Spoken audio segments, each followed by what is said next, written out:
ito ay rated SPG. Striktong patnubay at gabay ng magulang ang kailangan. Laking pasasalamat nga ni Mayor Roberto kay Rigor dahil kung hindi dahil dito ay siguradong pinaglalamayan na siya. Utang nga ni Roberto ang buhay niya kay Rigor dahil ito ang nagligtas sa kanya sa tangkang pagpapapaslang sa kanya ni Olivia. Mabuti na lang ay napadaan si Rigor sa programa nila para mag-apply ng trabaho dahil kung hindi ay sumakses sana si Olivia sa kanyang plano.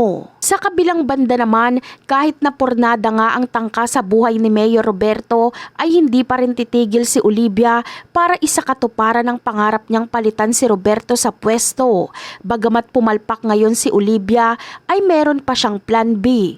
Ito ay ang kumbinsihin ng pamilya Montenegro para siya ang suportahan sa pagtakbo nito bilang mayor sa halip na si Miguelito. Hihingi ng tulong si Olivia kay Don Julio at tutugon naman dito si Don Julio dahil siya naman talaga ang gustong suportahan ng mga Montenegro at hindi si Miguelito. Isa pa ay malapit talaga ang loob ni Don Julio kay Olivia dahil nakakaramdam siya dito ng lukso ng dugo.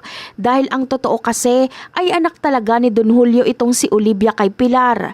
Bagamat hindi pa ito alam ni Don Julio, ngunit darating ang panahon ay aaminin din ito sa kanya ni Pilar. Samantala, dahil sa nangyaring insidente kay Roberto ay masihigpitan pa nila ng husto ang seguridad ni Roberto.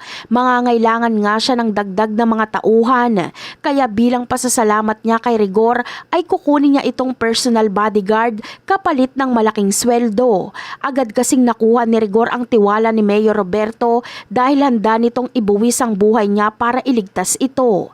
At yan ang aabangan natin sa susunod na episode. Bye!